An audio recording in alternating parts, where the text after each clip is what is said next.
The most common use for regular expressions is to do search and replace operations. So let's take a look at how that's done in Perl. We'll start by making a working copy of the regex.pl file, and we will name this search.pl. Go ahead and open it up and take a look. You'll notice that what this file does is it opens a file called short.txt, and it reads it and prints it, and then it closes it.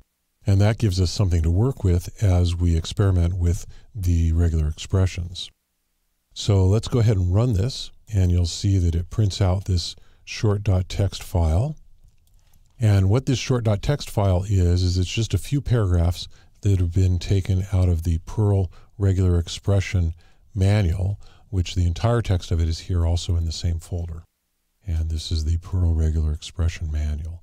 It's quite long, and so I thought I'd just take a few paragraphs from it, and we could use that to work with our experiments here in this lesson. So for example, if we just wanted to look at all the lines that had the word regular in them, we could say print if and put in a pattern match here for the word regular. And this is what a pattern match looks like in Perl. And if we save this and run it, we see we just get these 5 lines that have the word regular in them.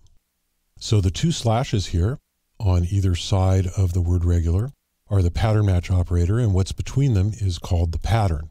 And the pattern is expressed in regular expressions, and the simplest form of a regular expression is just to put the text in there that you're looking to search for. The pattern match operator with the 2 slashes is actually a shorthand. The full version has the letter M at the beginning to indicate that it's a pattern match operator. When you don't have the M, then you have to use slashes if you want to use this operator. If you do use the M, then instead of the slashes, you can use any matching character that you want. For example, we could use a vertical bar. And the reason we would want to use a vertical bar instead of the slashes is in case we wanted to search for slashes. So if I had a slash in the middle here, now I'm searching for slashes. If I were to use the slashes instead and put a slash in the middle, then you see we get an error because Perl doesn't really know what that means. The 3 slashes is not something that it's familiar with. We can do what's called escape the middle slash by putting a backslash before it, and then Perl understands it. The backslash simply means don't interpret the next letter, use it literally. And so that allows us to search for a literal backslash inside the slashes. But the more common way to do that, if you want to search for slashes, is to use the M and use a vertical bar or one of the other available delimiters, and then search for the slash like this. And if we save that and run it, you'll see we find the 2 lines that have slashes on them in this file. So that's how we do the basic pattern matching for the regular expressions in Perl. One other thing that you need to be aware of here is that we're actually matching the default variable, the $_. And so this is the equivalent of doing this. So the $_, if we don't specify a variable, the $_ is presumed. And if we are presuming the $_, we're also presuming the pattern match operator because we're using pattern matching here. This is the pattern match operator, and if you're specifying your own variable, like for example, if I were to say my $line, then I would have to test for line matches this pattern and then use the pattern matching here. So the pattern match operator is this equals with the tilde, the little character to the left of the 1 on your keyboard with a shift. And that's the tilde, or the little curly line there. And that's used with the match operator, or it's used with the substitute operator that we're going to look at in a moment. So if we save this and run it, you'll see that it does exactly the same thing. We got that error because we're printing the $_, so I have to also print the line there instead. So we'll save that and run it. And now we get just the lines with the slash in them. So let's take a look at how we would do a replace operation instead. So if I print line, and then I want to do a replace, I would say line, and use the pattern match operator, and then I use the substitute operator.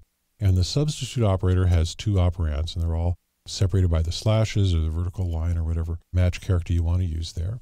And let's say I want to substitute every place where the word regular is and call it Bob instead. I'm going to use all caps for Bob so that it's real easy to see. So if I save that and run it, now we get the entire file, and every place where it said regular before, we now have Bob. So this is now Bob expressions, Bob expressions, Bob expressions. And so that's how you do a search and replace. So the S is for substitute, and this is the pattern to match, and this is what it will get replaced with. So for example, if we wanted to replace every occurrence of the letter A with Bob, then we could do it this way. And if we save that and run it, we'll see it doesn't do quite what we expect. We still have a number of A's. So there's an A, and there's an A. So what it did is it basically got the first A on every line, but it didn't get all the rest of them. And that's because when Perl does a search or a substitute, which is the word for replace, it really just searches for the first one, and then it goes on to the next line. If you want it to actually match and replace every occurrence on a line, you have to use the modifier at the end of the expression, and the G, which stands for global, will allow you to do it for all of the occurrences in a line. So we'll save this and run it. And now we see we have Bobs everywhere where there had been an A before.